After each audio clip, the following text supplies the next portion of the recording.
evening, and thank you for tuning in to the last installment of our four parts Black History series. Some of you have been with us the entire time. We really appreciate you coming back tonight. If anybody is tuning in for the first time, we want to say welcome. We got a good one for you tonight. Every week has been great. I hope you all have got a lot out of this. I think that you would have gotten a lot of information. If you have not, um, if you weren't able to come in and tune in with us live, go back and look at some of our broadcasts of the last 3 weeks. We're really proud of what we did for this Black History Month. This series is really special because we really wanted to point out Black history that is sometimes untold. Sometimes we just don't hear about these individuals or places that we talked about. So we're going to talk about tonight David Walker's bold appeal. Before we get into the content, I always want to say if you are, let us know where you're tuning in from. Put it in the chat where you're listening from. We always want to know that information. Also, want to let you know that it is okay to comment. We're going to try our best. I know every week hasn't been the best in terms of us getting to everyone's comment, but we're going to try to, try to make note of everyone that's commenting in the chat. We'll keep watch on that. But I don't want to prolong things. I think we have a lot of content tonight you're going to really appreciate. And tonight, closing us out is going to be our brother Isaac. He's going to be leading the discussion tonight. But of course, like I said, everybody's included. So Isaac, it's all yours. Right on. Thanks, Grant. As Grant mentioned, we definitely want to hear from you as we go along. This is meant to be an interactive conversation. So we will pause whenever we see comments. There will be built-in pausing points for us to discuss and react to the content and to include you in the conversation. So we definitely want to hear from you as we go because we're learning through this process, both from the study and preparation that we do to bring this content to you, but also from your insights as you share them with us as well. So we hope to have a good conversation with you tonight. So I will be presenting to you tonight the amazing, profound work of a man by the name of David Walker. David Walker is arguably the father and the founder of the radical abolition movement in America, but he doesn't get that credit. And we think it's a shame that he does not, which is why we want to lift up his legacy tonight. Before we do that, I want to ask you in the audience and my brothers here on the screen with me, what is a book or what is a text that influenced you in an important way, in a life-changing or transformational way? So I want to hear from everyone at home. Put in the chat. Tell us the book or the text that influenced, transformed your life in an important way. And also for you brothers, for Grant, Amari, Tim, what's a book that influenced you guys in a major way? I have to say, for me, it was a book of poetry, Renaissance poetry, and the poem in particular that influenced me, I guess, most heavily would be "If We Must Die" by Claude McKay, which is one of the most powerful poems I've ever read, because it just touched me in a place of militance and refusal to quit, refusal to give up, and willingness to die for the sake of freedom and dignity and justice. Okay. Who else? I'd have to say, and this was in high school, so I mean, of course, my reading has changed since, but I can't take it away from this man because it's been a long debate between him and another person. But Booker T. Washington, Up from Slavery. I actually read that book in one day. I couldn't put it down. I remember getting it from the library and just was intrigued that I think at that particular time I was really looking for some type of influence, positive influence. from a historical standpoint, and the fact that he just his life and what he accomplished, to become successful was profound at the time. But of course, him and Du Bois of the argument between the two, who's right and who's wrong, and that whole argument is a profound argument as well. But that book right there, I think, really influenced me at that time in high school to really excel and push for excellence. Thanks for sharing that, G. Amari, did you want to share anything before we move ahead? So, always I want to we start with autobiography with Malcolm X. Always a raise of consciousness with Malcolm X. But then the book about Stephen Biko was probably one of the best books I probably read. When I got to the collegiate level, I think I was given that book in college. So I think that's probably one of the best books I've read. I think it's about Down the Woods. I think it is. So I'll go with Biko. Amari, you turned me on to Biko in college, and then I bought a book of his collected writings called "I Write What I Like," which I still have. That was probably 97 or 98.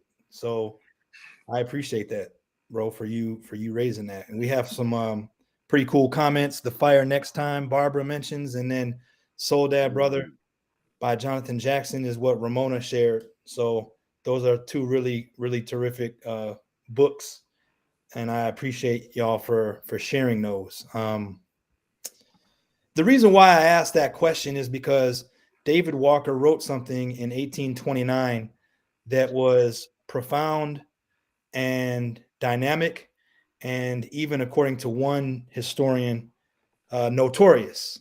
And we'll get into exactly why that was and what it was that he said, which shook the nation to its core. We'll get into that a little bit later. Before we talk about the text that he wrote called The Appeal, I want to talk first about the environment into which David Walker was born and sort of set the table for the situation and the condition in the country in the year 1796 when Walker was born. Walker was born in Wilmington, North Carolina. He was born to a free Black woman.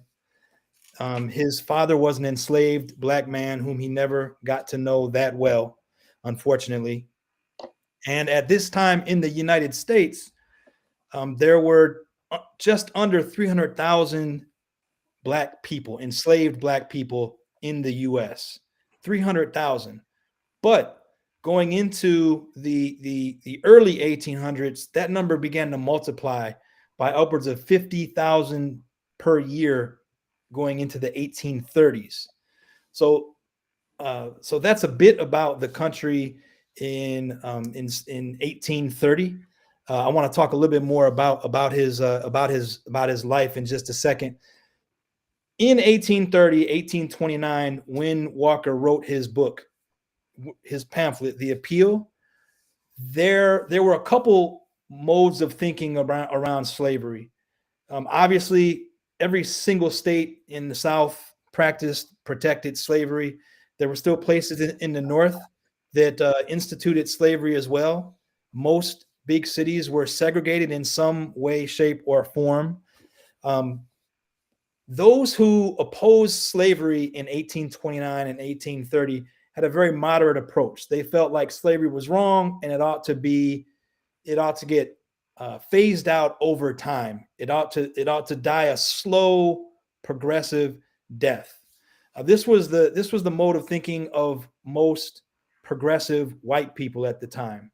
Now, among Black abolitionists and in free Black communities, there was a strong feeling that slavery ought to be abolished more immediately, but there was no national movement among any group or class of people in the United States to organize against slavery and much less call for an immediate end to slavery. Another growing movement at this time that's important for us to recognize is the repatriation movement, where freed Black people would have the opportunity and would be transported back to some part of Africa, and even to Haiti as well. There was one particular man in New York City who organized a movement to send free blacks to Haiti, not as far away as Africa, because of the Haitian Revolution and the liberation movement that had occurred there at the turn of the century.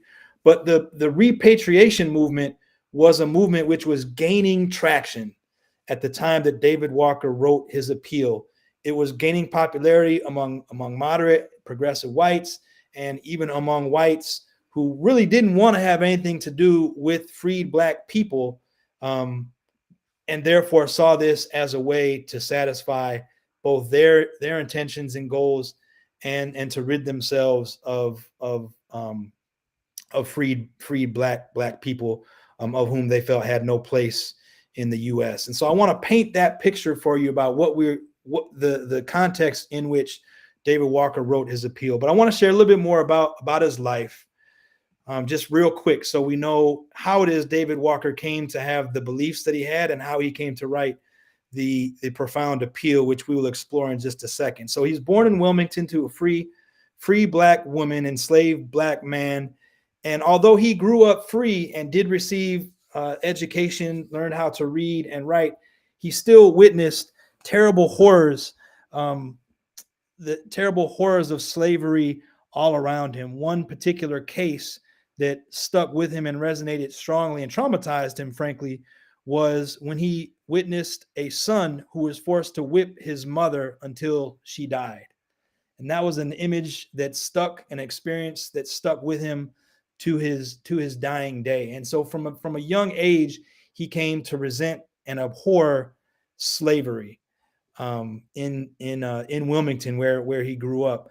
But it was in the time period of about 1815 to 1820 that he moved away from Wilmington, because there really were no prospects there for him, and for free black men and women. So I moved to Charleston, South Carolina. In Charleston, South Carolina, I want to give you some context. There was a larger and a growing population of free black people there. In fact, the free black population grew between 1810 and 1820 to about 3,600 people. And many of the free black men and women who came to Charleston were by way of Saint Dominique, or otherwise known as Haiti, and the Haitian Revolution, which had occurred not too much before that, in about 1800. And so the Charleston white population grew increasingly nervous about the growing population of free black men and women there in the town. When David Walker moved to Charleston, he joined a Methodist church, and it was there that he encountered a man by the name of Denmark Vesey. Denmark Vesey was one of the key church leaders there of the Methodist Church. Denmark Vesey was an open anti-slavery advocate. He called for liberation and freedom of black people, the emancipation of black people, and the abolition of slavery. And so it was within this context that David Walker was first exposed to strong anti-slavery activism. In Charleston, there were mutual aid societies. There were organizations designed for black self-improvement, maybe not necessarily abolition, but black self-improvement, such as the Brown Fellowship Society, the Friendly Union, the Miners Moralist Society. And so as these movements, and as Denmark Vesey gained notoriety and begin to organize in Charleston, white fears grow, and create problems for free black people in Charleston. And so in 1822, after 4 years of planning, Denmark Vesey and dozens of others from the Methodist Church are arrested, tried, and hanged for a plot to free thousands of enslaved black people in the area and try to move them to the north. And by thousands, there were estimates of upwards of 9,000 enslaved people who were to be freed as a result of this plot that involved close to 100 activists from the church, from the Charleston community. And as a result of that, the church is literally burned to the ground, and those church members who were acquitted of the conspiracy were exiled from Charleston, and others were banished as well. And so this burgeoning organization of Black community in Charleston is extinguished and literally destroyed as a result of the liberation plot organized by Denmark Vesey. This was in 1822. Now, there's strong evidence that because Walker was living in Charleston at the time, he knew of the plot, perhaps even helped to organize the plot, but he was never implicated. And in fact, when the trial was happening, it's believed strongly that David Walker left Charleston and then began traveling.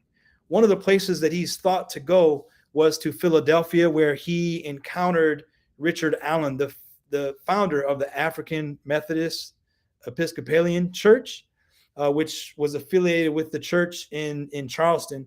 Richard Allen also had strong anti-slavery beliefs and openly professed the need for an immediate end to slavery. And so it was under Allen's guidance and tutelage that Walker began to see himself as an activist, as an agent of change, and as someone who could contribute to the Black liberation fight.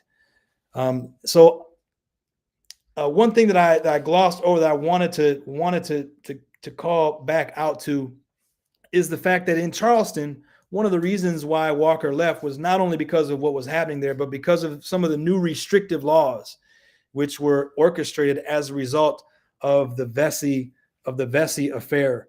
And so one of the things that was passed in Charleston was the Negro Seaman Act, which forced any Black sailors who were sailing into the town for trade to be incarcerated for the duration of their stay in the town. And then also in 1825, Charleston started construction on something called the Arsenal, which was a place to fortify the town with weapons and to prepare against a potential insurrection. In that same year, 1825, a new form of punishment was created for enslaved Black men and women at a place called the workhouse. At the workhouse, slaves were forced to just walk for 8 hours a day with very, very few breaks. Slaveholders could bring their slaves to the workhouse, and for an extra fee, the employees at the workhouse would beat and whip your slaves for you if you paid an extra fee. And so this was something that was created after the Vesey affair and the rebellion was uncovered and was put down. So I wanted to give that context because the question that I want to pause with and ask our audience about, and Tim, I'd like you to start with this question.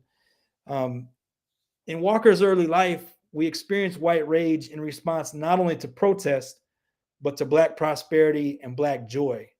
So how and where do we see evidence of white rage throughout U.S. history and even today? What are your thoughts on that, Tim? And then those listening at home, we'd love to hear your thoughts as well. Well, thank you. The white rage and backlash to African American or Black progress in this country has been well documented.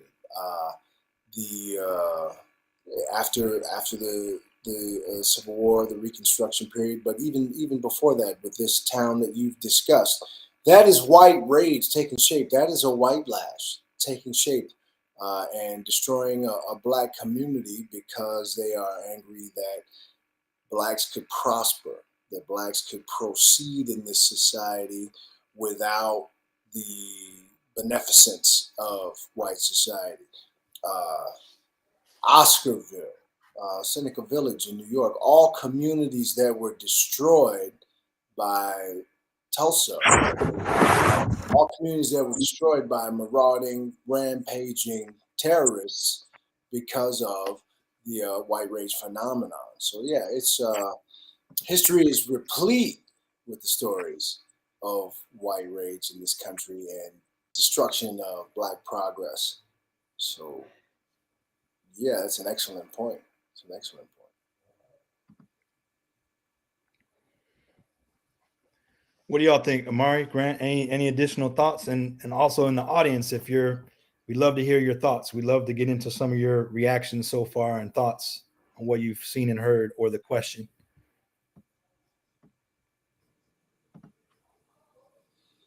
There's also the what's going on in Florida with our man Ron DeSantis. Trying to trying to trying to limit the information, education-wise, that goes out to the children in the state of Florida and the young people in the state of Florida. That is white rage personified in a politician. They say that Florida is a state where racists go to die. Ron DeSantis, he actually made a quote. He actually stated that it's a state where woke goes to die. They do not want caring, compassionate, knowledgeable people as far as race, ethnicity, white supremacy, culture, and societal norms are concerned. They just want to maintain that status quo down there. And that is also an example of white rage. Well, I would like to add that also. I think that during this time, if we're looking at the region where he was at, is that he was associated close by well-meaning white folks, and even they were trying to suppress, their rights and liberties. I mean, so so even I think sometimes people think that once ex-slaves or people escaped to the north, everything was fine or everything was okay, and they made it to safety.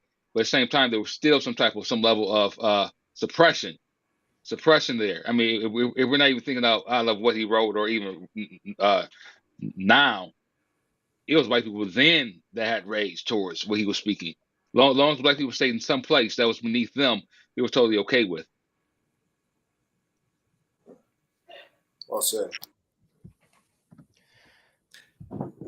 Yeah, another example that I didn't mention before, but I think fits into what you're saying, Amari, is that the same year that the appeal was written in 1829, hundreds of black people in Cincinnati, Ohio, were forced out of the city in response to ideas to construct a vocational school or to allocate tax funds to support the growth and the enrichment, advancement of black people there in Cincinnati. Something similar happened in New Haven, in Connecticut. These are not towns that we typically associate with slavery, but where black people still experienced white rage, white bigotry in a very real and violent way, unfortunately.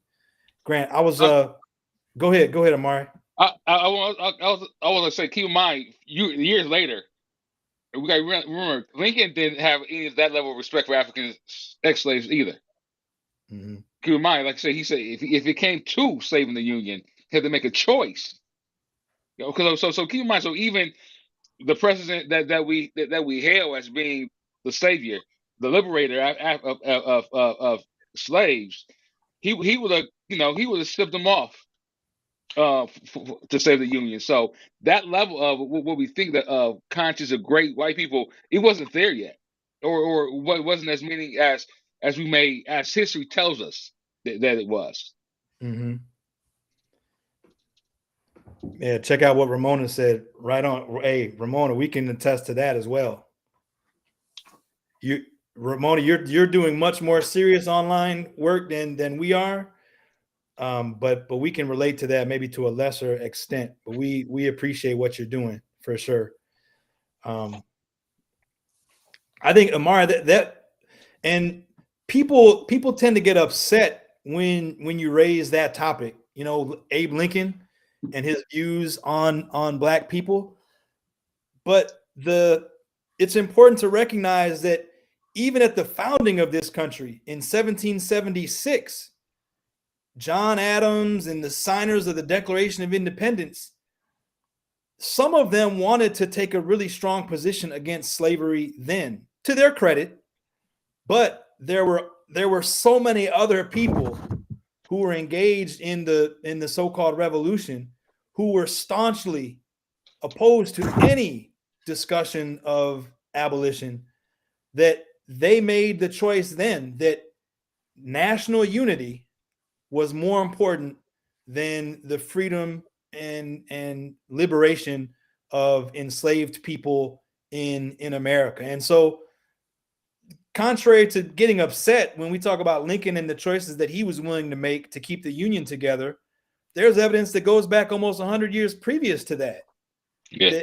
No mention at all of slavery in the Declaration of Independence, and it was actually put on the back burner in order to win the support of Southerners and other less progressive white people at the time. Mm-hmm. Grant, Grant, I didn't want to jump ahead until I checked in with you. Anything you wanted to add, my good brother? Yeah, I just want to add a quote actually that I think speaks to this. If you haven't, you definitely should get the book by Dr. Chancellor Williams, The Destruction of Black Civilization. He has a interesting piece or quote in there that says that Caucasians will wage frightful wars against other Caucasians, but will quickly unite as though by instinct against non-whites, not only in wars, but in international policies. They have developed a kind of built-in solidarity in their relations with non-Caucasian people. This fact, as much as anything else, helps to explain their positions as masters of the world. So I think that that speaks to just that. I mean, the white rage has been going all throughout history, and it's something about going against, you know, there's been wars with each other, but it's something about going against non-white people when they can an angry mob can come together just by one person sparking it. One white person might say, "Hey, let's go attack these blacks." I mean, that's what we see all throughout the different riots throughout history. We also can talk about the lynching. I think lynching is one of the main sources of white rage. Where you've had whole towns gather around to see someone hung or someone burned at the stake. It's so we can talk here for hours about white rage when it comes to black folks and red people in this country. I don't want to say red, but I hate to say that Native Americans in this country. And how they totally wiped out whole civilizations all throughout history by rage. Mm-hmm. Yeah. Thanks for adding that, G. That's a terrific book and a wonderful quote for that part of the conversation. So I want to move us ahead to David Walker's move to Boston. So he's left Charleston. He's traveled to Philadelphia and other places. He actually visited the South and other places, and he talks about some of the things that he witnessed and observed in the appeal, which we'll get into in just a couple minutes. But he ultimately settles in Boston in late 1824, potentially early 1825. And there he joins another Episcopal church connected to the church in Philadelphia and also to the church in Charleston. And so it's clear based on his life to this point that religion is an important part of David Walker's identity. And we will see evidence of that in the appeal as we get into it in just a second. He marries a woman by the name of Eliza Butler, who came from a relatively prominent family there in Boston. Now, in Boston, the freed black population was fairly well established. There were no doctors, lawyers, anybody of that profession, but there were dock workers. David Walker himself organized a secondhand clothing store, which at that time was a competitive profession. There were several secondhand clothing stores in Boston, and they all were in high demand. And so Walker established a niche for himself financially that allowed him to prosper. And so there was a community there in Boston which was flourishing, which was organizing. Again, segregated. Black men and women not allowed to interact and commingle in most cases with white people, but as a result of that, Black men and women in Boston organized their own churches. The church that David Walker joined was not actually the first Black church in Boston. It was a second, but it took a strong anti-slavery position, and that is what attracted Walker to that particular church home. Samuel Snowden was the pastor there, and again, Samuel Snowden and Richard Allen were compatriots. David Walker also joined the Prince Hall Masons, and that connected him also with other affluent Black men in the city. And this is in 1826. So within about a year and a half, David Walker has married. He has organized a business. He's joined a church, and he has joined the Prince Hall Masons. He joined the Prince Hall Masons because the Masons were one of the earliest Black organizations in America and took a strong anti-slavery position themselves and actually helped to abolish slavery within the city of Boston. Prince Hall himself had died about 15 years before David Walker joins the Masons in Boston, but his influence and his position on Black freedom and equality were well pronounced within the Masonic Lodge there. What David Walker does in Boston is he organizes the Massachusetts General Colored Association, which was the first abolitionist organization in Boston. So I mentioned that the church, the Masons, they all had positions on abolition, but their platform didn't include the abolition of slavery. They weren't actively working in a very deliberate way towards the abolition of slavery in the way that the Massachusetts General Colored Association would. Walker also contributed to the creation of the Freedmen's Journal, one of the first Black journals in America. It was published in New York, but Walker helped to get it off the ground. He solicited funds from Bostonians and helped to raise the capital needed to get that paper up and running. He was a frequent contributor to the journal as well.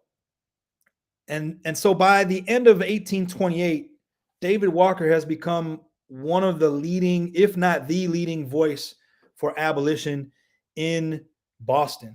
And not only is he calling for abolition, he's calling for an immediate abolition, and he's calling for Black people across the country to organize a national coalition to force an end and bring about an end to slavery. Again, I want to stress that at this time, there is no national movement of any kind among any class or race of people. And so when David Walker is urging freed Black men and women in Boston to organize with people in New York and other places, Philadelphia, in the North, that is a profound statement, and it's a profound demand that he's making.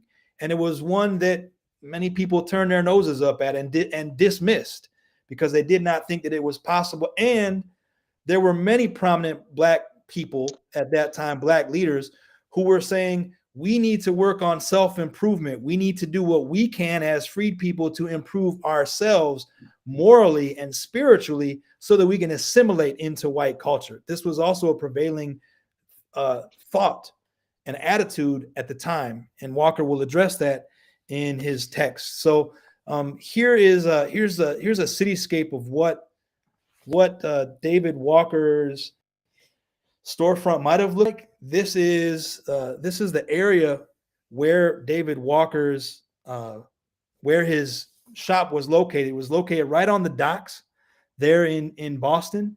And so this is, again, just a rendering what that particular part of town looked like at that time. And then here's another. This is a town called Beacon Hill, which is right next to West End. This is a part of Boston, and this is where Walker and Eliza settled. Was approximately in this area. So I just wanted to make sure to give us a little bit more context. And this was the meeting hall where David Walker met as part of the Massachusetts General Colored Association. This is called the Africa Meeting House. So I mentioned the first Black church formed in Boston. It met also in this particular space. This was a space for Black people in Boston to congregate, to fellowship, and to organize. And so I just wanted to show you a picture of the Africa Meeting House. This is the Freedom's Journal that I mentioned before. Now, when we talk about the appeal itself, David Walker had strong views on slavery and its abolition, but he also had really strong views on Black self-improvement. He was in the text itself. He was reacting not only to moderate calls for a moderate, deliberate, slow dissolution of slavery, but he was also reacting to the repatriation movement, and also to Black leaders who were calling for assimilation, for Black people to improve themselves economically, spiritually, so that they could prove themselves worthy of joining white society. These are three prevailing attitudes that he's reacting to and asserting new philosophy to replace that of an older, less militant policy.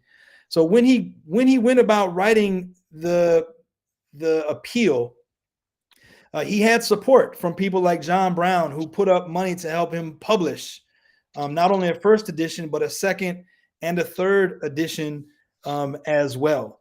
So the pamphlet, which was dozens of pages long, was something that David Walker tried to get out through secret means all over the South. So he came into contact with Black sailors, sympathetic white sailors, while he was working in Boston. He would give them packets of the appeal to ship down to the South and get into the hands of enslaved people and sympathetic whites. He would work with other abolitionists in Boston to pass along the pamphlet throughout northern states as well. And so he was very creative in the way that he was able to get the appeal out. Now, the appeal itself has 4 sections, and we're going to listen to a passage from each of the sections. He wrote the appeal in a vernacular which at the time was considered very relatable, and he also structured it in a way that matched that of the U.S. Constitution. And so each chapter is called an article. And so there are 4 articles in the appeal itself. So here's an early copy of the 2 different copies. On the right, you can see the 3rd edition. So there were 3 editions, and he made some significant edits from the 1st to the 3rd edition. We will be sharing with you excerpts that appeared, some of which appeared in the 3rd edition. So with that said, before we get into the text itself, I want to pause again. Walker's life, and I want to get audience reaction. And Amari, I'd love to start with you with this question before we get into the text. So Walker's life was guided by his faith. In the appeal, the 3 words that Walker uses the most are God, Jesus, and justice. So I'm curious to know to what extent do you think the human liberation struggle must ground itself in religion? And again, listening at home, we want you to react as well. What do y'all think about this question? Amari, I know you may have some thoughts on this. Why don't you start us off with some insight? I don't think that the liberation struggle has to be grounded in religion. I just think that in America, for especially for African Americans, it has always been. It doesn't have to be. I think there's other struggles, other ways to try to fight for gain your freedom without having religion as a foundation. Um, you look at the Panthers as an example and how they move. But when we talk about Walker, his foundation was there. I think that because of one, because of his status. He was of that status of kind of bougie. He was there. He had a job. He was northerner, so he had bougie, and still how it is today. Even today we might ask people like what church you go to. I mean, we might ask that question more or less more than anything else, like what church you go to. So faith has always been a foundation for a lot. Um, but keep in mind when we read the text, we got to read it as a revolutionary. This man was a revolutionary in the truest sense for for African Americans at the time. America was just coming out of a fight, coming out of a war. So at the same time, it was okay to fight. Um, but Walker had some issues. Walker had some things that he was advocating for that was totally new. But he placed that against with Christianity. The Bible states that um, we're all human, and so we're human. So at the same time as he was advocating and talking to African Americans, he's saying we're human. And so even at that time, keep in mind, if there was still slavery, if slavery was still going on, there was a particular part of society still viewed blacks as not being human. But he's saying the Bible states that we are. And so from that standpoint, we need to start acting as if we are. So I think that was, like I said, that was a revolutionary act. So and then to get some of that writings across the world to people who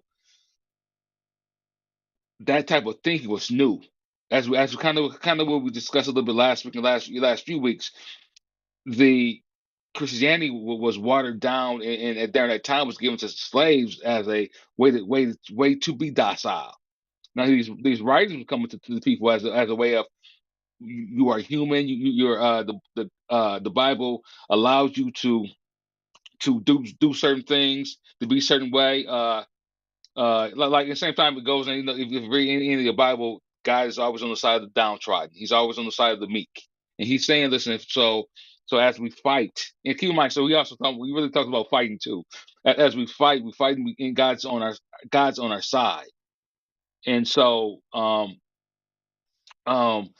for some people, that form of religion is a battery pack, So for him during that time it was very important to have that that battery pack as he tried to get people to conjure up to the right to fight for, to go against the grain, to put their lives on to put their lives on the line, not just because it's something to do, but because it's something that God wants these people to do.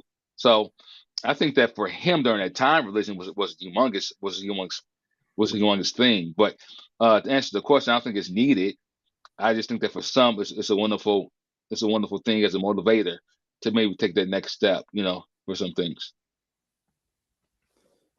Okay. Other thoughts. What do you got? What do you guys think?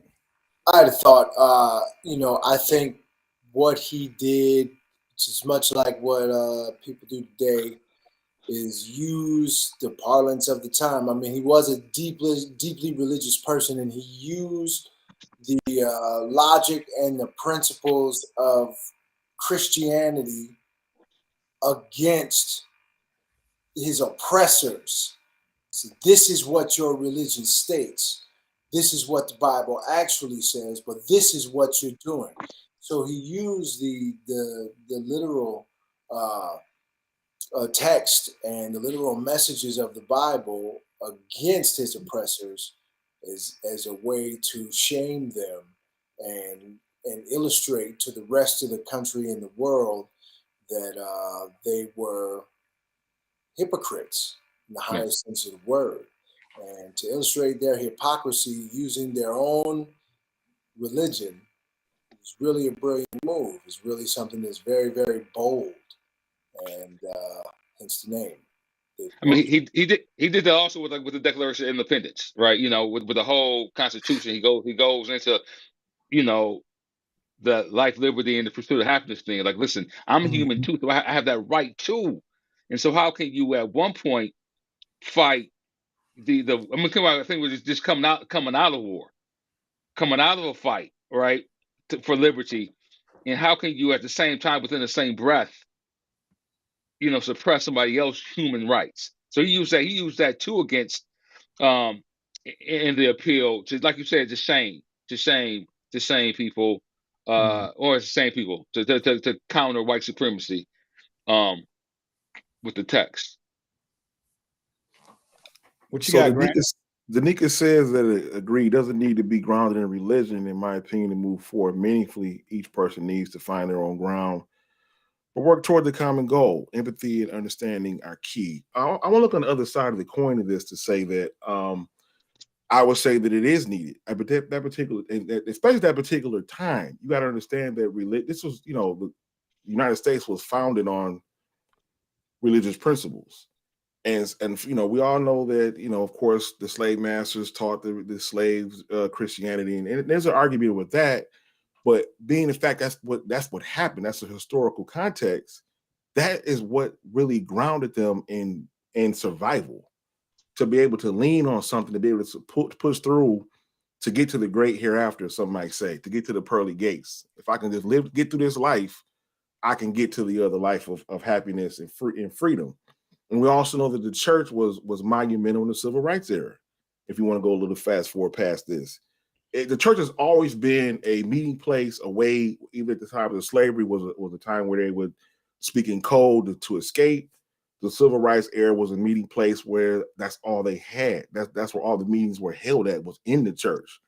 So even though the church itself isn't religion, they teach religion there, but that's the foundation. I think that we have to recognize and take note of, is that is what people had at the time in order to be grounded, to be motivated, to move on, to have faith in something, So I think that's what his emphasis on religion was all about.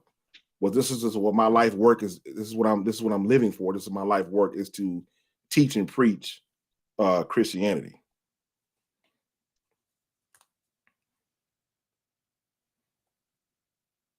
You're muted. Yeah, appreciate that, G. Thank you. All right, so actually, Grant, I want you to. I'm gonna tee up the first quote here, the first passage. It comes from Article 1. Now, a general overview of Article 1 is that David Walker is distinguishing chattel slavery in the United States against other sufferings and other human plight throughout history. He talks about ancient Greece, ancient Rome. He also talks about ancient Egypt and other places as well. And he carefully dissects each one of those experiences where there was human suffering of some kind, either a great human loss, extermination of life, or an enslavement of life. And he carefully explains how the plight of African people in America is different and more wretched than anything experienced by humankind to that point in history. He also questions the humanity of white Americans as a result of their devotion to Christianity and their sheer hypocrisy in their treatment and treatment of Black people in America and their treatment of Black people in America. So those are the two overarching themes in the first article. And so let's take a listen to what Walker has to say in this particular passage. And Grant, I want you to react to this passage. And major shout out to our brother Tim Hampton. This is his voiceover. He's a professional voice actor, voice artist, and so he was kind enough to provide us with some really emphatic voicing of these particular passages. So much love and thank you again for that, my good brother. You're welcome. You're welcome. You're a funny guy. You're funny. Okay, all right. So here we go. Here's the passage. And for those listening at home, we want to get your reactions as well. So Grant's going to react, but I'm hoping that we can get some reactions from our friends listening at home as well.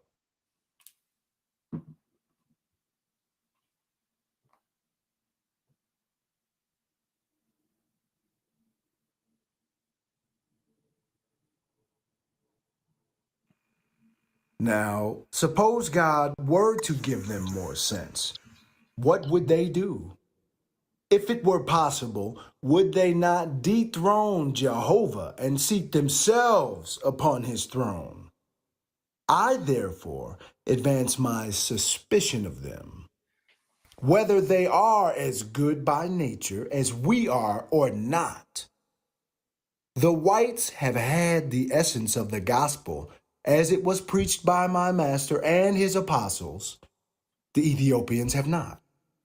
It is my solemn belief that if ever the world becomes Christianized, it will be through the means under God of the blacks, who are now held in wretchedness and degradation by the white Christians of the world, who, before they learn to do justice to us before our Maker, send out missionaries to convert the heathens. They must learn to do justice at home before they go into distant lands to display their charity, Christianity, and benevolence.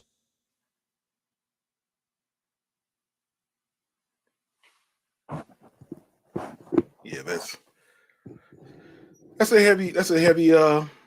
heavy quote there, but it's a lot to unpack. But I want to pinpoint one particular piece about them fixing, in other words, fixing problems at home before you go out and try to convert somebody else.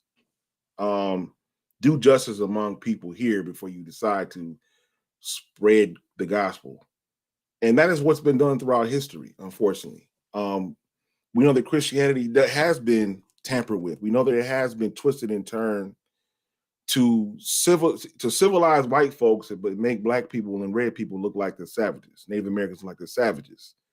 Um, I want to make. I keep talking about books tonight, but I think it's important we look at some context and look at some research that's already been done. But another great piece I think you'd be interested in is "They Came Before Columbus" by Dr. Ivan Van Sertima, and the whole piece is basically around that Africans were explorers. They already were here before Columbus. Before any white person set foot on these United States, they were here. They had their own gods, they had their own deities, they had their own language, their own cultures, and somehow that Christian missionary came to civilize what was already here. And that is something that's problematic because we know that you can't exalt yourself. You can't use Christianity to exalt yourself and look down on others. And that's what's happened all throughout history. And I think what he's talking about in this quote here is let's fix what's going on here first. You can't go over some distant land when you have problems here. And I think that's still true today. I still think we're tampering and poking our nose. That's not necessarily going over spreading Christianity, but we're spreading our views and our pop culture around the world and saying, accept this. This is what we have for you because it's an American way. So it's still being done in certain ways. But I think his particular piece about fixing problems at home before you take the gospel, the missionary, to a missionary and spread it around the world. You need to fix and be just to the people who you are oppressing, which were the slaves at the time, and make that right before you decide to, um, spread this gospel around the rest of the world.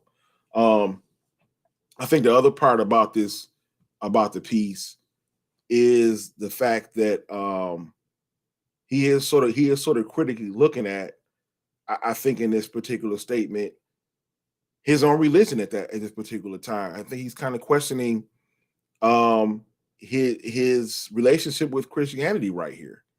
I think he kind of maybe teetering a little bit. How can I serve this God or this religion when I see what these people are doing in the name of God, in the name of Jesus, what they're doing to my people. So I think it's interesting that he in fact here could be, and I could be misinterpreting this, but maybe questioning his own religion at this point.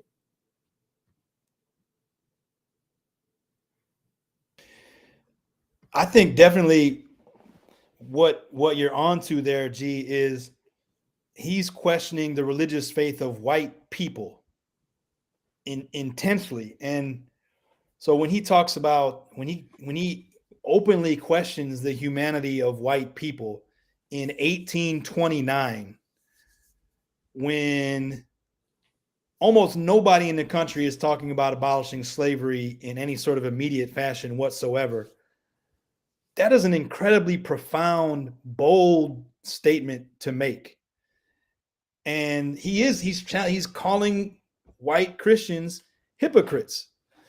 One of the things that he does in the first chapter is he gets at Thomas Jefferson, and he talks about what Thomas Jefferson wrote in 1784 or 94 in the notes on the state of Virginia, where Jefferson takes this sort of like piteous apologetic view on black people. He talks about the terrible state of black people in America, and slavery might be wrong. We think it's wrong, but how do we get out of it? And he also says things like, well, it's not really the fault of black people that they were born black. Like, that's not something. We can't blame black people for the state that God made them in. David Walker says, you don't have to feel bad for our blackness. He says, I'm perfectly happy to be black, and we're perfectly happy being our beautiful black selves. You, as a white man, ought to search your soul and get in touch with your God, because I'm not so sure that you're a human in the first place. So that's one of the things that he says, which again is that's an aggressive thing to say at this time, and it takes a lot of courage for him to say what he said in the way that he said it.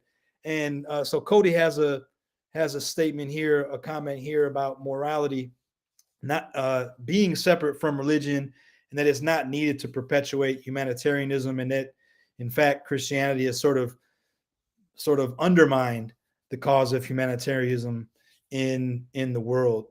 And I don't disagree with that, Cody. And I think David Walker, in his appeal, is trying to differentiate what he considers the true practice of Christianity from what we have in America and what has permeated the institutions and the towns of this country. So I've said a lot. I don't know, Tim, Amari, did you guys have any reaction before we jumped into the next quote? Thank you, Cody, for that terrific comment. Or anyone else want to react to what Cody said?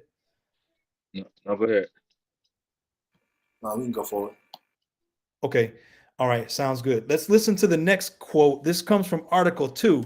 Now, what David Walker is doing in the second article is that he is asserting the right of any enslaved person to overthrow their condition by any means necessary.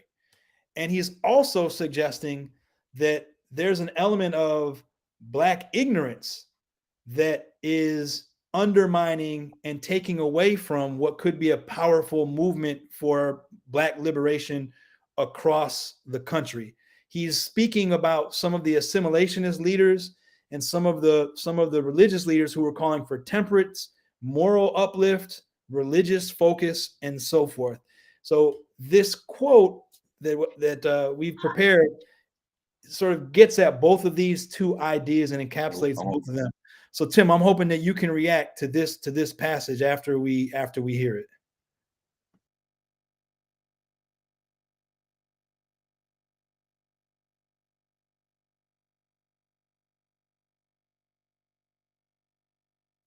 Now, I ask you, had you not rather be killed than to be a slave to a tyrant who takes the life of your mother, wife, and dear little children?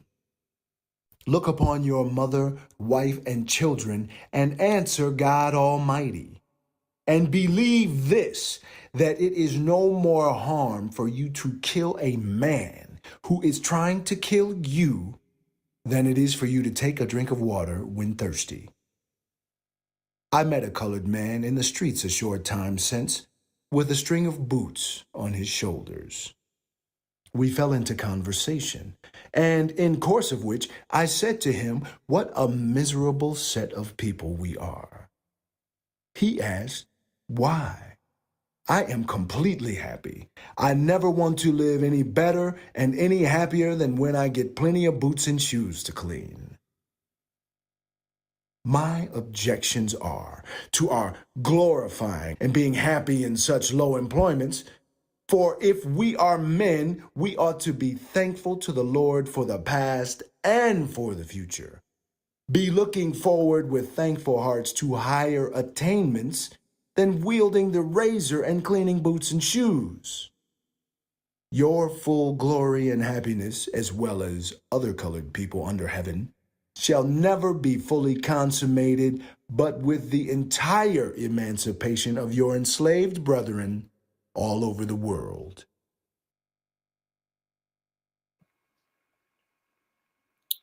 I think that, to me, one of the most impressive things about it is having been written in 1829, 1830, that he actually states that it is okay for you to take the life of an individual who is trying to take your life. It is okay for you to defend yourself. It is okay for you to lash out in a violent way to protect your life, your limb, your liberty, your family. It's okay to do this to a white person for a black person. That would just struck me as a marvelous contrast as to what prevailing thought was at the time of blacks and slavery to what David Walker was all about in his appeal. That would be the first part that I really enjoyed about that quote. And excuse me, the second part that I really enjoyed was the illustration of something that we could still really kind of find today.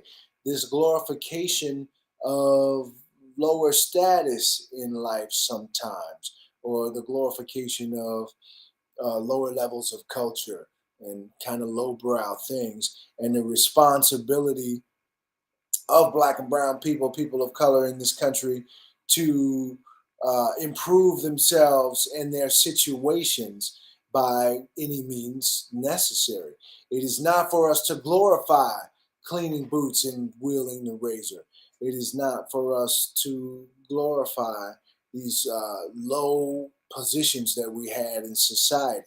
That we should be not only thanking God for the past and the future, but reveling in the fact that our improvement and our advancement is at hand. So, yeah, beautifully written, beautifully stated, powerfully stated, and again, here's that word again: bold, bold, bold, bold. To speak in that manner about white society, and it was really, really an impressive passage. Okay, right on. Amari, before we jump into the third passage, is there anything that you wanted to add or Grant? Just want to make sure I check in with my brothers before we move ahead. Before we move ahead, well, Mari, if you want to react to this, I want to react. I don't want to miss a comment that I read. I have to address that. But if you want to address it, this passage, Amari, go ahead. Hey, y'all go ahead. Y'all go ahead. Okay, I didn't want to leave this Cody hanging because I think he had a statement that I need to address real fast here, if you all don't mind.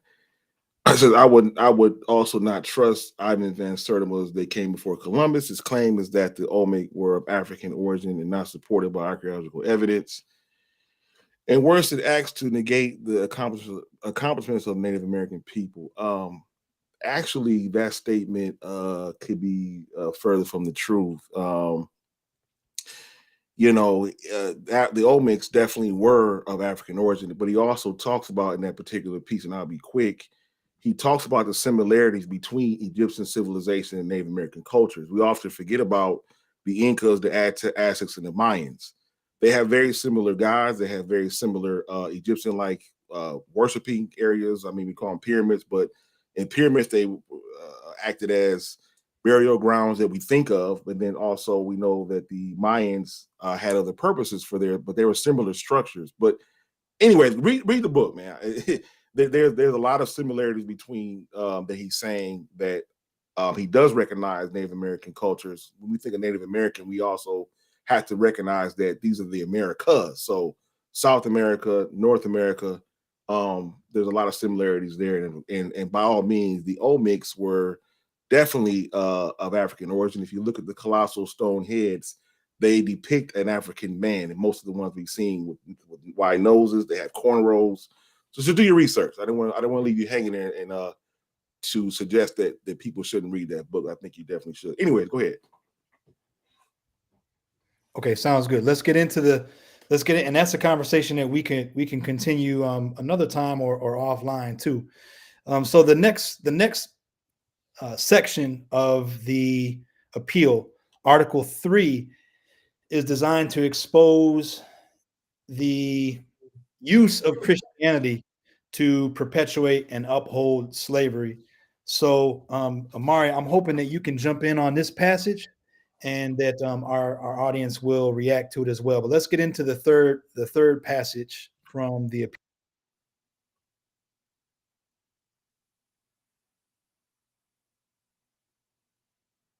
Can anything be a greater mockery of religion than the way in which it is conducted by the Americans? It appears as though they are bent only on daring God Almighty to do his best. They chain and handcuff us and our children and drive us around the country like brutes, and go into the house of the God of justice to return him thanks for having aided them in their infernal cruelties inflicted upon us. Will the Lord suffer this people to go on much longer, taking his holy name in vain? Will he not stop them, preachers and all? Oh, Americans, Americans, I call God, I call angels, I call men to witness that your destruction is at hand and will be speedily consummated unless you repent.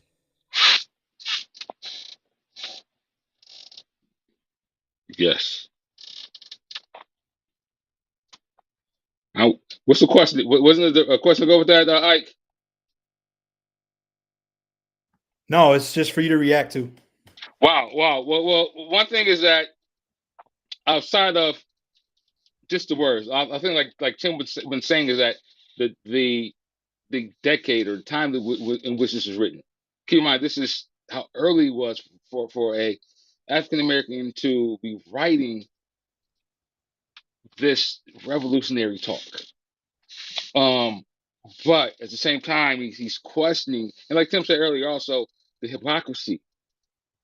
At some point, he's saying, Christian, you got, you call yourself this, but at what point do you wake up and realize that you're not acting as such? And it's just funny that even though this was written almost 200 years ago, that it's still the same thing going on now. I mean, it's still that's still ideology of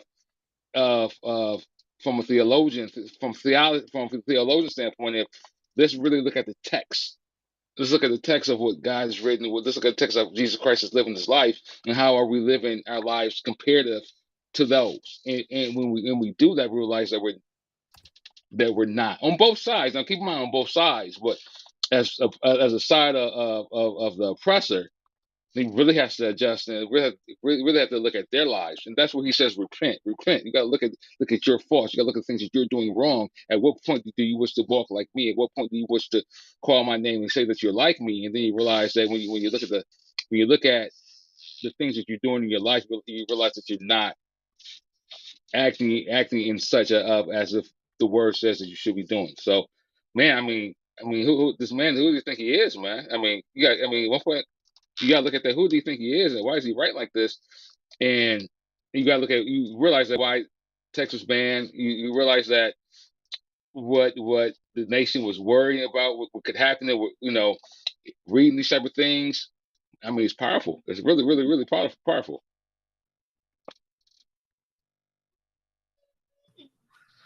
This is I think this is a very powerful quote. I mean, he's really looking at again, he's questioning and looking at or examining Christianity in terms of how white people, the oppressor, are parading around as Christians as being these saints, these angelic like beings, when in fact he's saying this is anything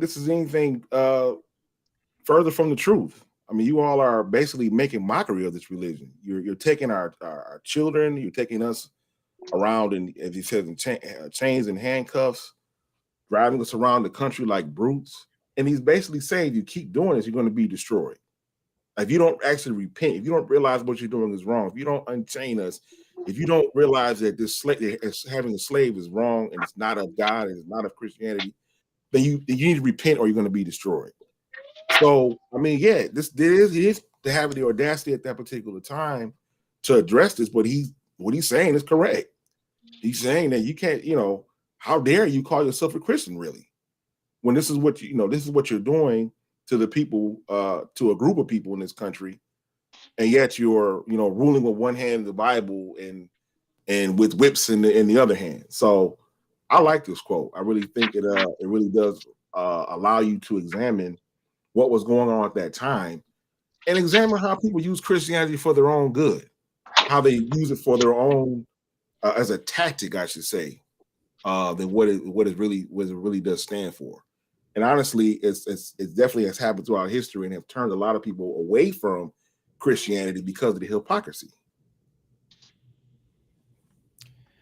Yeah, and shout out to Cody. He actually provided his own excerpt. That's too long for us to. It can't display on the screen. We tried to project part of it earlier, but he wanted to call out how in this article, Walker explicitly calls out Thomas Jefferson and exposes Jefferson's own biases, because as Walker acknowledges, Thomas Jefferson is supposed to be one of the most intelligent, most learned, well-educated men in all of the country and in the country's young history at that time. And yet he, Thomas Jefferson, still made the tragic mistake of believing that Black people were mentally inferior or white people were mentally superior, based on skin color. And when we think about that today, and this will get into the next passage, so I won't say too much now, but the idea of being an anti-racist is that you believe that nothing is right or wrong with a person based on their skin color, that a person is born just as they are, as capable as the next, regardless of what skin color or what place in the world they come from. Which means that if you look at society and there is any discrepancy based on skin color whatsoever, it must be the result of some policy, not some genetic or cultural deficiency or attribute assigned to a person based on their genetic code or their skin color. And it's ironic that so many people have a problem with critical race theory, because that is the absolute underpinning of critical race theory from its very beginning in law schools across the country. And so people who rally against critical race theory, but yet want to preach this idea of color blindness, their minds can't make the connection to the fact that if we believe that every person is equal and no one is wrong or right based on their skin color, that any difference that we must see in the performance of one racialized group or another must be because of something we did.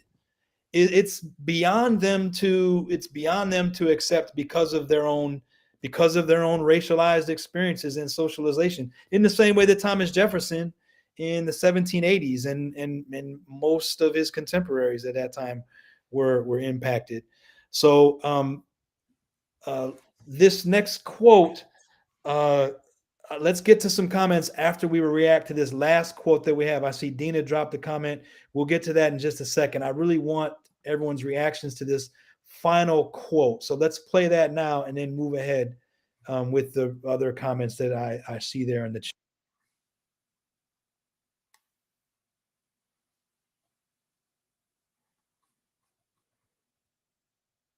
A plan to get those of the colored people who are said to be free away from these among our brethren who they unjustly hold in bondage, so that they may be enabled to keep them the more secure in ignorance and wretchedness. This country is much ours as it is the whites, Whether they will admit it now or not, they will believe it by and by. They will tell us about prejudice. What have we to do with it? Their prejudices will be obliged to fall like lightning to the ground in succeeding generations. Not, however, with the will and consent of all the whites. For some will be obliged to hold on to that old adage, the blacks are not men, but were made to be an inheritance to us and our children forever.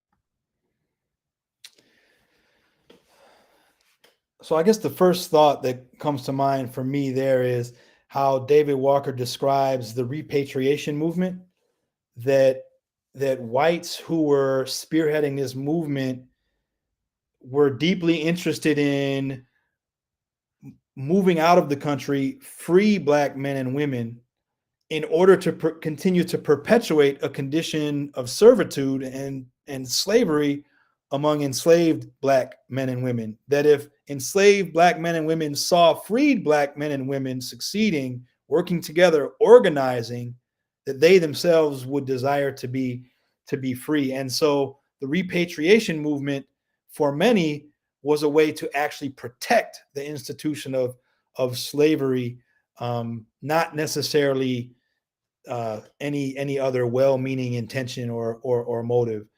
The other thing that struck me there is that David Walker foresees the condition of race relations centuries into the future when he talks about how some whites will grow out of their prejudice and others will not. And so forecasting that more than 200 years into the future, I think is quite profound for Walker to do in that particular passage. I'm wondering what reactions you guys have, and then when we're ready, I'll put up Dina's comment as well. But did you guys take anything else from that passage? I like the quotes as they will believe it by and by, because there's something more built into that sentence than just the notion that minds will change. That it to me is like a thinly veiled, not threat, but a promise that things are going to change. That we don't know what it's going to take to change these things. We don't know what we're going to have to do. But if readers, consumers were listening to David Walker in this appeal, something was going to happen. So, yes, you will believe it by and by, based on some kind of action or activity or set of circumstances that will change your mind. And that is, those are powerful words. That's a very powerful sentiment that you can't, you won't, you will not onto this. This you're going to have to let go. So, yeah.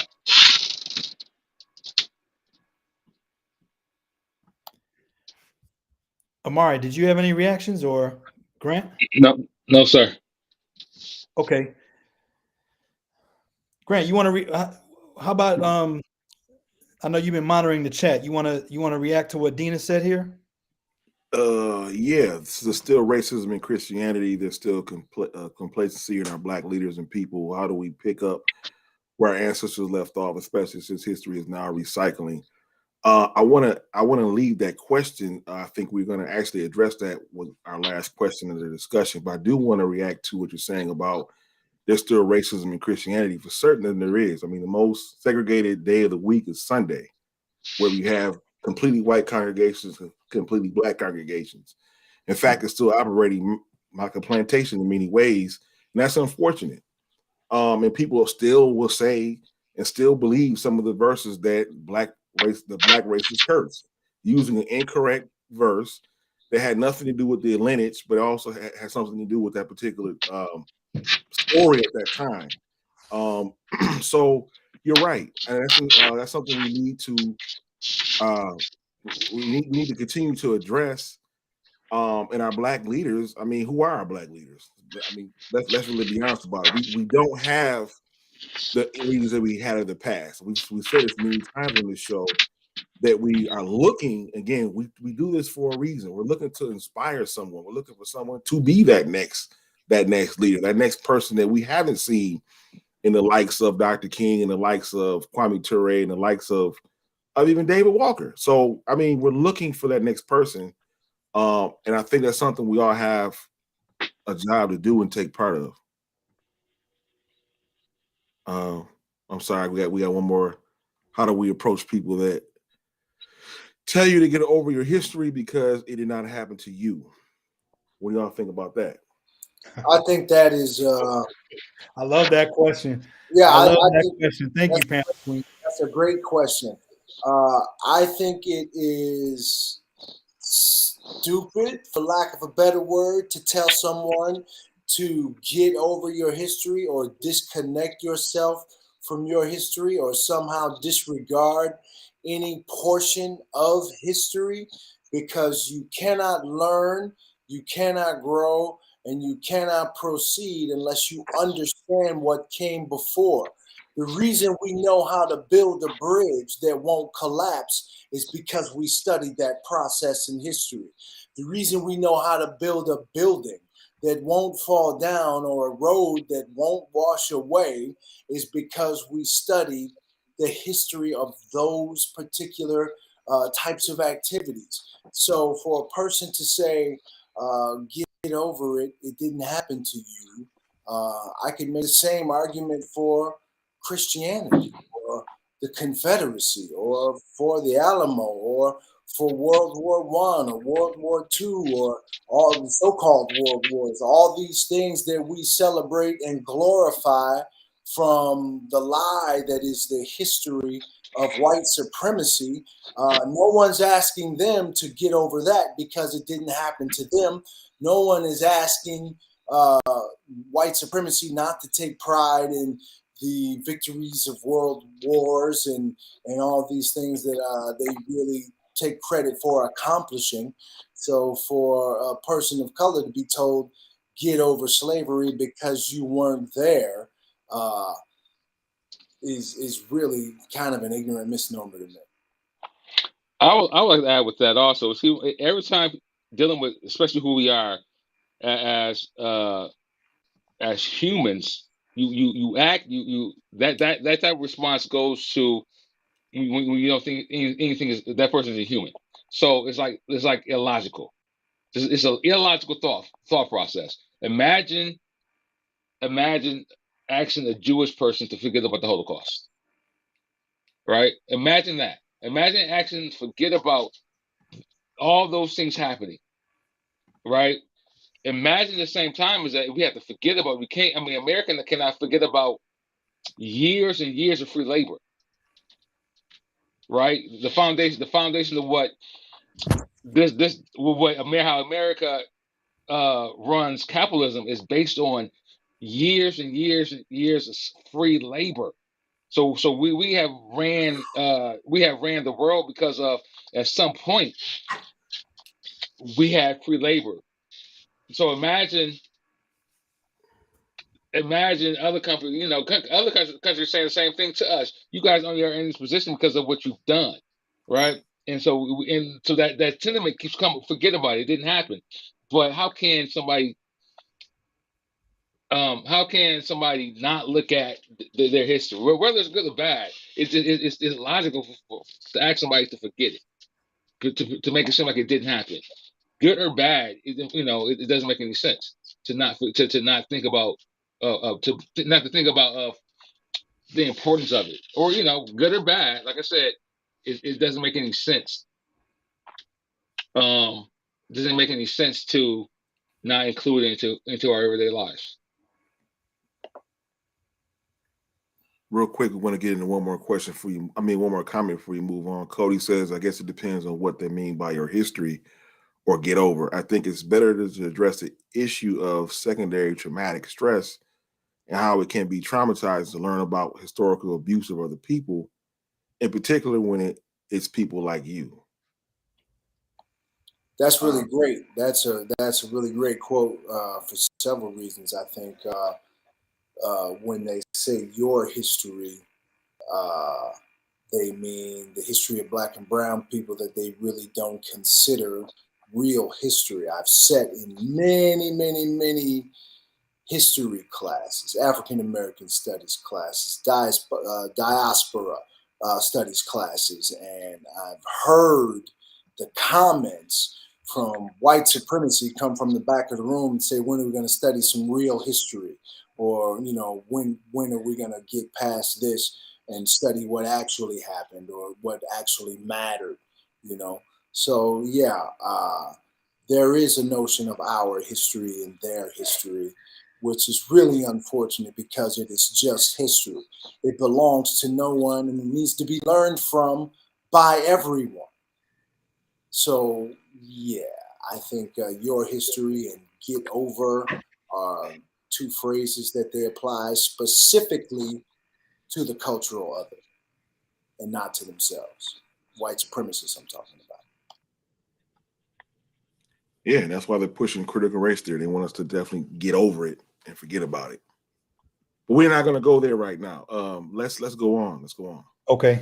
One last thing before we close out. There's one last segment, is that it's important to note that immediately following the end of the Civil War, I mean within the next 10 to 15 years, white racists in the South were scrambling to influence the teaching of the Civil War and of the legacy of inequality and racism in their localities, in their states. And this is documented. You can find this content. There are books that you can buy on Amazon. I wish I knew them off the top of my head, but one book that I know that documents some of the early efforts among white bigots in this country to rewrite American history. You can find some of those efforts in a book called Unearthing Joy by Goldie Muhammad. The book is all about culturally and historically responsive education. And so she details to a light extent some of those early efforts, but she also cites books where you can read more about the whitewashing that has happened and has never stopped, frankly, in this country. And so it isn't that we want to get over history. We just need to acknowledge the history. I think everyone wants to get over it. That's the whole point. But some people won't even let us talk about the history in the first place so that we can get over it, so that we can heal from it, so that we can address the trauma that is our history. And so that's another way that it personally, as a white male responding to other white people who have expressed that sentiment, that's one of the things that I'm always adamant about. So anyway, with that said, I want to talk real quickly about the effects of David Walker's appeal throughout the country. So first off, as you might imagine, David Walker's appeal created a terrible sense of insecurity in the South. It alarmed white slave owners. They made attempts to silence David Walker. They put a $10,000 bounty on his head if he could be captured and brought to them alive, and a $1,000 bounty for bringing his dead body to them. $10,000 in 1830 is the same as over $300,000 today. And so there were slave owners in the South who wanted David Walker to be literally and figuratively silenced. What the Southerners created more restrictive laws around congregating and educating enslaved Black people. There were already laws on the books, but there were new laws which made the penalties even harsher for teaching a Black boy or a Black girl to read. There was a first penalty in many states of 39 lashings for any white person who taught, or any person who taught a Black person how to read or write. And a second penalty resulted in death. That's how serious many Southern legislators were about trying to keep David Walker's appeal and any desire, any intention of education out of the minds, bodies, and souls of Black people in and throughout the South.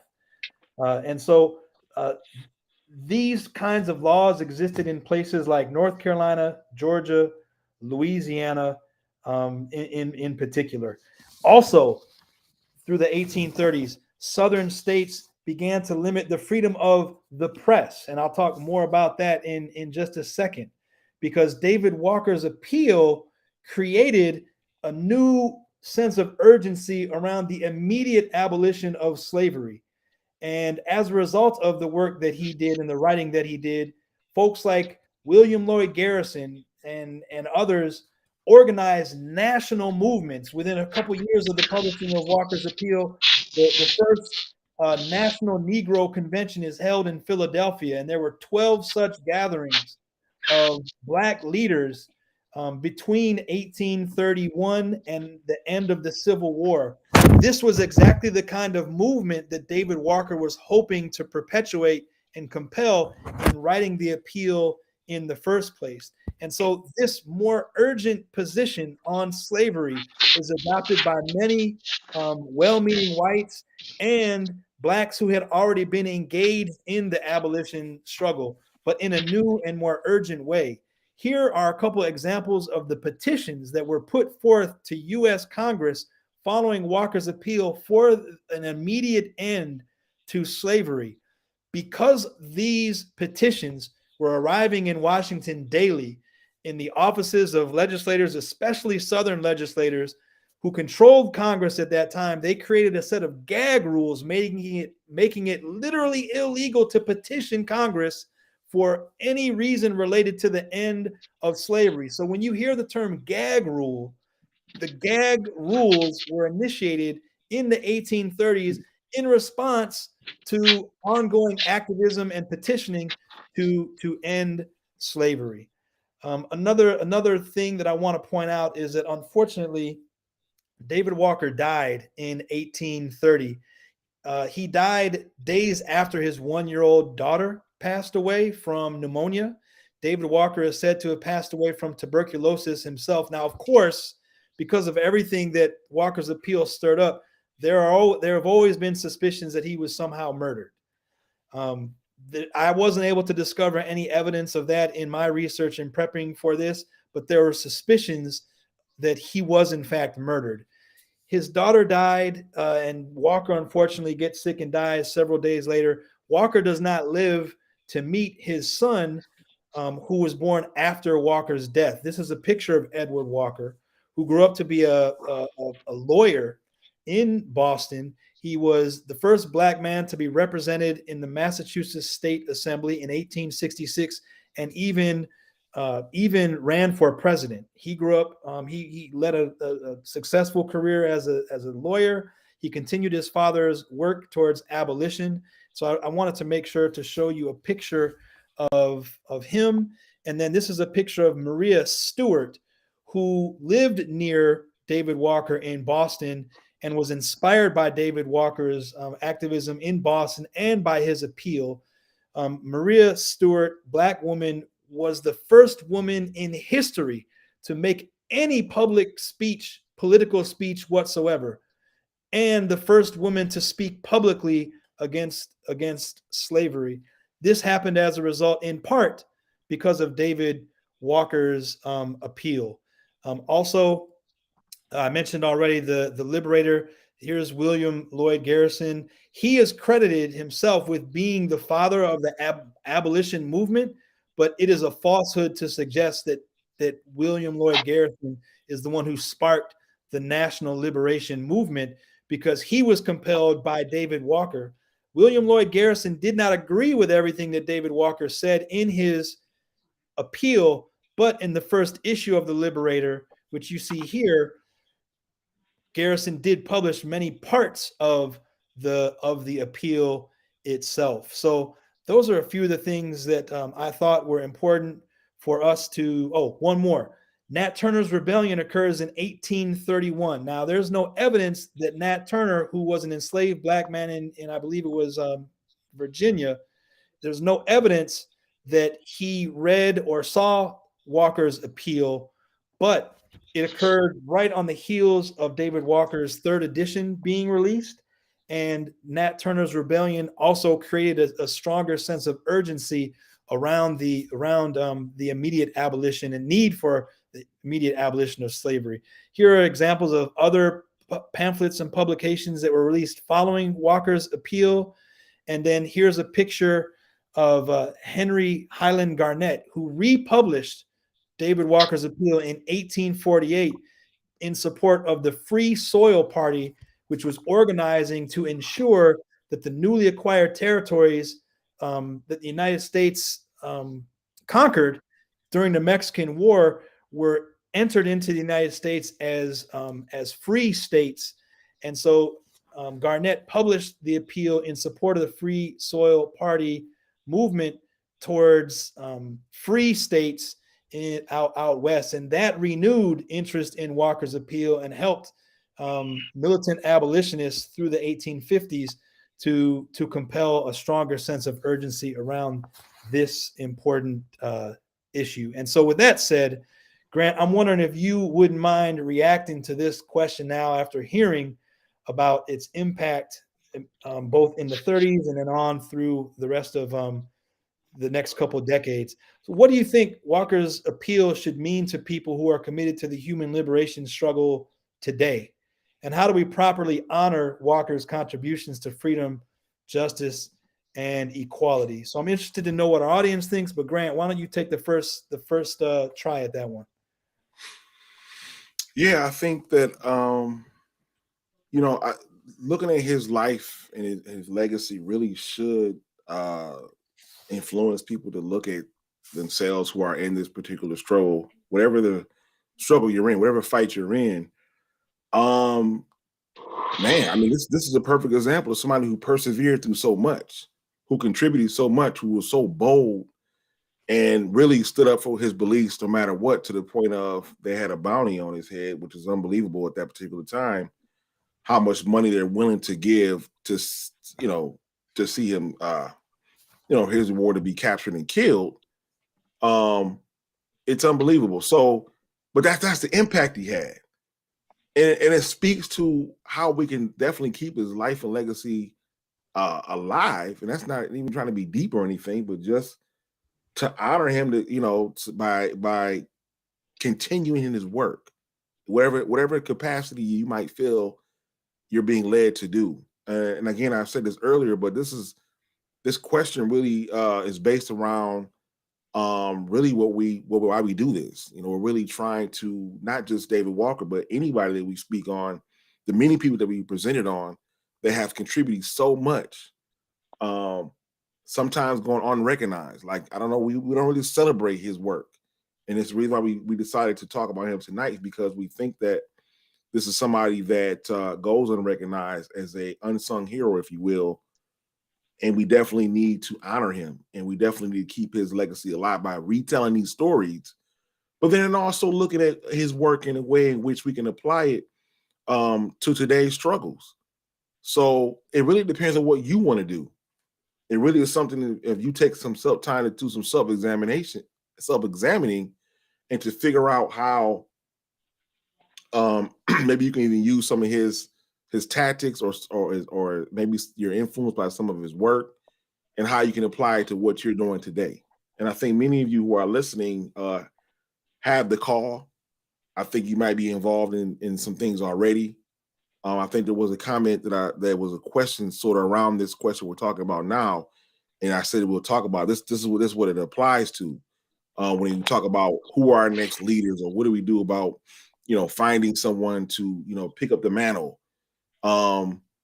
This is it. I mean, look at this man's life. Look what he's accomplished. Look what look what he had to persevere through. Look at the boldness he had that particular time to be able to say some of the things that he said without any type of, I mean, he might have had fear, but he walked with boldness, knowing that his faith was really the cornerstone of his message, and really why he was so feared. I mean, really, by what he was saying.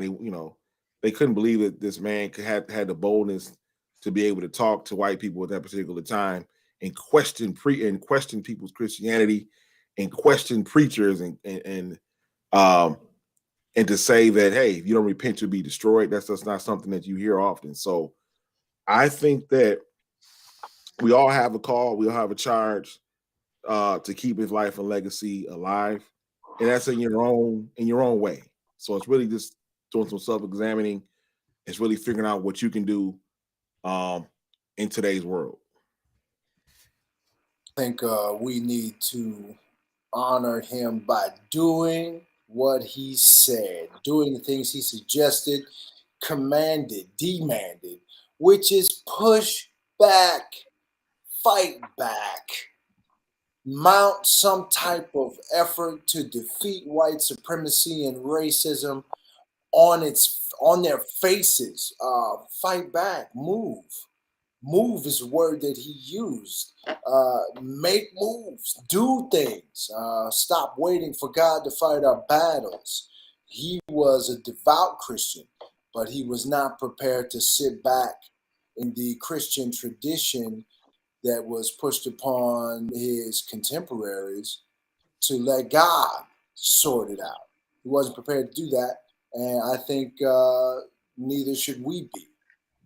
As his descendants, we need to be prepared to do what he said and push back hard. Yeah, right on, Tim. So Grant, I want to add, you talked about sort of like the courage that he showed and some of the things that he said, not backing down. His friends and family urged him to move to Canada when the bounty was released, and there was pushback and challenge even from other people in Boston.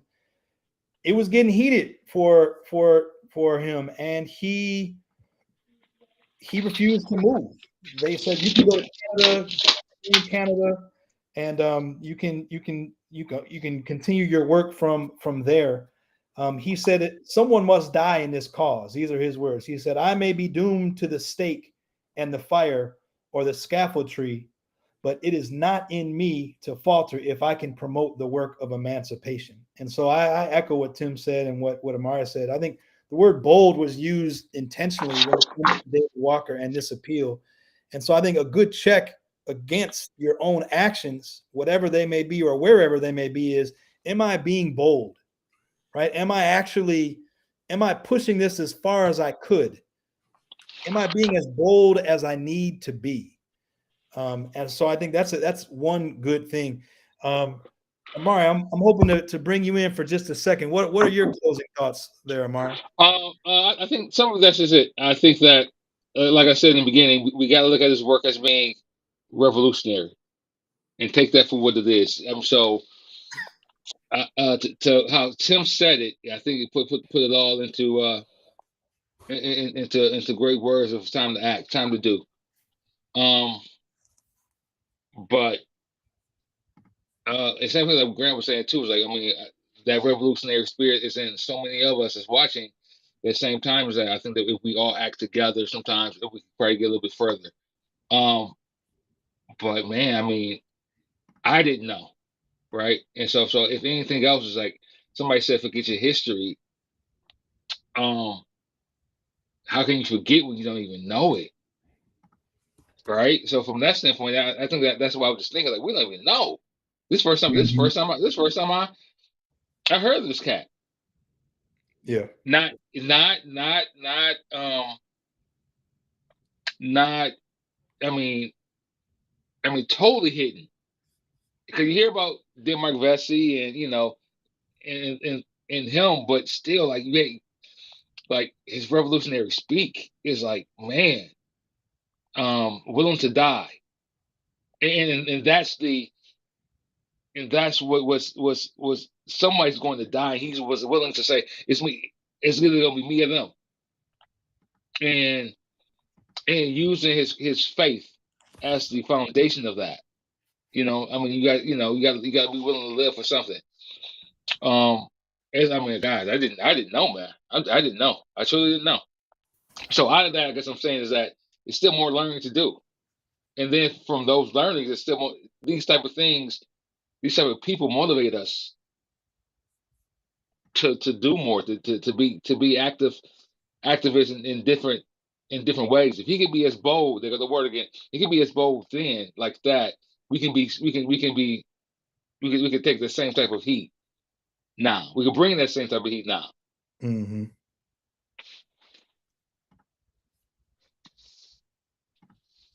As somebody said, proactive and intentional. Yes, indeed. Yes, indeed. I agree, and I think that there's some other things I liked about his spirit that I wanted to say before he closed. He was, in the parlance of our time, he was kind of a hustler, man. He had his own business. He's an entrepreneur. He put out the appeal through community networks up and down the Atlantic coast. It kind of like a reminds me of the mixtape game back in the day. People used to have their mixtapes and be in the community with their mixtape, trying to Stop get it, their Tim. mixtape out, Stop. Right. it's, Hey, come on, you know, Stop. seriously, man, that's No, how no, we no, on no, no, now. no, no, no, no, no, no. I agree with you, Tim. I But do too. that's not your point to make. that's Yes, not it is. Yes, it is. Yes, it is. that's not your point to make. Oh. So That's not your point. anyhow, he was a hustler, man. He was a hustler. He did his thing. He really worked hard for his whole life, as short as it was, and to be such an influential person, we see where it came from because he worked hard. He was a hustler. And with that, when I first started reading, I go back into how the importance of the black press was, right? So once you think about, and so once I was thinking about that, and then I thought I took that to Ebony magazine and how at a certain time prior up to the 90s, information was given, information was sent. I don't care how trivial we might have thought it was, but at least it was there, and things were celebrated and things was given. From then to right thing right around that time, the black press was being established, and with his appeal was part of the idea of the black press, even to up into the 1990s. It was a way for us to celebrate who we were. It was a way for us to get information out without worrying about it being um, censored, right? Without being censored, even though from a revolutionary stance, it probably didn't hit. Even nowadays, probably didn't say the things that we wanted things to be said, but still was a way for us to know. Still was a way for us to get out. And like you said, Tim, he was part of that movement. He was part of that movement. Very important to listen. He found a way to get that pamphlet out across the world. You know what I'm saying? I mean, I'm gonna put this in people's clothes. Come on now. Or I mean, at the same time, he realizing his stance where he was, and he was like, if you can read, it's your job to read to those who can't read, right? Not from a stance of being bougie, as in this is just something for people who read. But if you can read this, because at that time, keep in mind, it was still legal for a lot of slaves to know how to read. But his thing was, you can read. It's pressed upon you to read this to your people. Man, yeah, yeah, yeah, yeah, yeah. I think that there's a disservice in history for not teaching us about who this man is. Disservice. All right, all right. Well, man, this has been a great discussion. And we don't want to neglect. We see the comments are still going, but I see you're interacting with each other. So I may not necessarily address everything that has been said in the comments as of late, but I see you guys are kind of going back and forth. I want to thank everybody tonight for listening to this last series for our Black History series. As we close out Black History Month today, actually, this is a great way to end it. I think it's been a dynamic discussion tonight. Hope you got something out of it. I hope you leave inspired. I hope that you can take this information to your families, to your community. As someone actually said in the comments, where can they listen to this entire conversation after we go off from being live? We post all of our discussions automatically to our Facebook page. Is where you can find all of our discussions at. So if you missed the other 3 in our 4-part series, go back and watch those 3. And if you want to watch this again tonight, it will be available as soon as we conclude tonight. We want to also kind of lighten the mood next week. We had, this has been a heavy month. We're going to lighten the mood. This is still along the lines of what we stand for. We talk about some of the issues, but we're going to talk about a film that was released not too long ago. Many of you probably have saw it already. Call You People. This is a conscious conversation about this film. We're going to get into some of the many things that I think that could be talked about and pointed out and discussed. So if you want to come in next week, come back on in and discuss with us this movie. We would love to have you. I think it's going to be an eye-opening discussion, but we want to have some fun with it as well. So please join us this coming Wednesday, March 8th at 8 p.m. Eastern and 7 p.m. Central Time. And as always, we also want to talk about our media publishing consulting company that we have. You can find more information at 360collective.online. We would definitely love. We've been getting actually a lot of questions about the business. People are asking questions about what we have to offer, our services. Go to the website, 360collective.online, and you can see our one-pager of all our services that we do offer. We are glad to come to your state, your city, your town, wherever you might be, or we can also reach you virtually as well. We can discuss that when we know what you need. So please contact us. And that's about it for tonight. Again, thank you for listening. We definitely had a great discussion. We enjoyed it. I hope you enjoyed it as well. So as we say every week, real powers people. Real powers people.